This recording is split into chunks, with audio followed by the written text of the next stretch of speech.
জামাই ষষ্ঠী স্পেশাল সিরিজে আমার আজকের রেসিপি চিংড়ি পোলাও। নমস্কার বন্ধুরা, রুমার হেসেলে সবাইকে স্বাগত। পুরো ভিডিওটা দেখার পর রেসিপিটা কেমন লাগলো কমেন্ট করে জানাতে ভুলবেন না। ভালো লাগলে সবার সঙ্গে একটু শেয়ার করে নেওয়ার অনুরোধ রইল।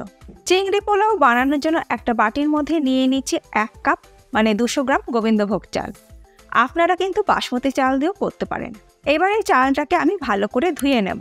চাল আমি ভিজিয়ে রাখছি না, ধুয়ে নেওয়া চালটা আমি একটা ছাঁকনির মধ্যে নিয়ে নিলাম। চালের এক্সট্রা জলটা ঝরে যাবে। চাল ভিজিয়ে রাখার কোনোই দরকার নেই। চাল না ভিজিয়েও কিন্তু সুন্দর ঝরঝরে পোলাও তৈরি হবে। অপরদিকে আমি নিয়ে নিয়েছি 300 গ্রাম চাপড়া চিংড়ি। আগেই আমি ভালো করে ধুয়ে পরিষ্কার করে নিয়েছি। এবারে চিংড়ির মধ্যে দিয়ে দিচ্ছি সামান্য পরিমাণে নুন আর হলুদ গুঁড়ো। নুন আর হলুদ গুঁড়ো দিয়ে চিংড়িগুলোকে মাখিয়ে নিয়ে আমি 5 মিনিট রেখে দেব। 10 মিনিট পর আমি রান্নাটা শুরু করছি। কড়াইতে দিয়ে দিচ্ছি 2 টেবিলস্পুন রিফাইন্ড অয়েল। তেল ভালো মতন গরম হয়ে গেলে এর মধ্যে দিয়ে দেবো একটি তেজপাতা আর দেবো একটা বড় টুকরো দারচিনি, আমি একটু ভেঙে দিয়ে দিলাম। লবঙ্গ দিয়ে দিলাম 4-5টা আর দিয়ে দিলাম একটা বড় এলাচ ফাটিয়ে নিয়ে আমি দিয়ে দিলাম। অল্প একটু জয়িত্রীও আমি দিয়ে দিলাম, গুঁড়ো করে আমি দিয়ে দিলাম। আর দিয়ে দিচ্ছি 1/4 টিস্পুন শাহি জিরা। শাহি জিরা না থাকলে নর্মাল জিরাও আপনারা দিতে পারেন। এবার ফোড়নটাকে একটু ভেজে নেব। ফোড়নের থেকে যখন সুন্দর গন্ধ বেরোতে শুরু করবে তখন আমি এর মধ্যে দিয়ে দেব 2টো মিডিয়াম সাইজের স্লাইস করে কেটে নেওয়া পেঁয়াজ। গ্যাসের ফ্লেম মিডিয়ামে রেখে মিনিট 2 সময় ধরে পেঁয়াজটাকে হালকা করে একটু ভেজে নেব। হালকা করে পেঁয়াজ ভেজে নেওয়া হয়ে যাওয়ার পর এর মধ্যে দিয়ে দেব 1.5 টিস্পুন আদা বাটা আর রসুন বাটাও আমি দিচ্ছি 1.5 টিস্পুন। এরপর আরও মিনিট 2 সময় ধরে পেঁয়াজের সাথে আদা রসুন বাটাটাকে ভালো করে ভেজে নেব। এরপরে এর মধ্যে দিয়ে দেবো 1/2 টিস্পুন কাঁচা লঙ্কা বাটা। ঝালটা অবশ্যই নিজেদের স্বাদ অনুযায়ী ব্যবহার করবেন। আর আপনাদের ইচ্ছে হলে এর মধ্যে কিন্তু আপনারা চেরা কাঁচা লঙ্কাও ব্যবহার করতে পারেন। কাঁচা লঙ্কা বাটাটা দেবার পর 1 মিনিট একটু ভেজে নেবার পর এর মধ্যে আমি দিয়ে দিচ্ছি 1/2 টিস্পুন হলুদ গুঁড়ো, জিরে গুঁড়ো দিয়ে দিচ্ছি 1 টিস্পুন, 1 টিস্পুন দিয়ে দিলাম কাশ্মীরি লাল লঙ্কা গুঁড়ো। এবার এই সব কিছু একসাথে ভালো করে মিশিয়ে নিয়ে কষিয়ে নেব। মিনিট 2-3 সময় ধরে সব কিছু একসাথে ভালো করে কষিয়ে নেবার পর এর মধ্যে দিয়ে দেব 2 টেবিলস্পুন ফেটিয়ে নেওয়া টক দই। টক দইটা দিলে কিন্তু স্বাদটা ভীষণই ভালো হয়। টক দইটাকে দিয়ে মিশিয়ে নেবার পর এর মধ্যে দিয়ে দিচ্ছি স্বাদ মতো নুন আর দিয়ে দিচ্ছি 1/4 টিস্পুন চিনি। চিনিটা অবশ্যই দেবেন, চিনি দিলে টক দইয়ের টক ভাবটা ব্যালেন্স হবে। এবার আবারও সমস্ত মশলা একসাথে ভালো করে মিশিয়ে নিয়ে কষিয়ে নেব। মিনিট 2 সময় ধরে সমস্ত মশলা ভালো করে কষিয়ে নেওয়া হয়ে যাওয়ার পর মশলা থেকে যখন তেল ছাড়তে শুরু করবে তখন আমি এর মধ্যে দিয়ে দেব আগের থেকে নুন হলুদ মাখিয়ে রাখা চিংড়িগুলো। এবার মশলার সাথে চিংড়িগুলো ভালো করে কষিয়ে নেব।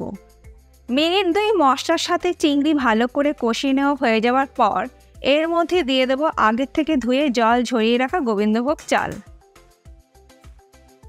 এবার মিডিয়াম ফ্লেমে চিংড়ি আর মশলার সাথে চালটাকে মিনিট 2-3 সময় ধরে ভালো করে ভেজে নেব। চিংড়ি আর মশলার সাথে চালটা ভালো করে ভেজে নেওয়া হয়ে গেলে এর মধ্যে দিয়ে দেব পরিমাণ মতন জল।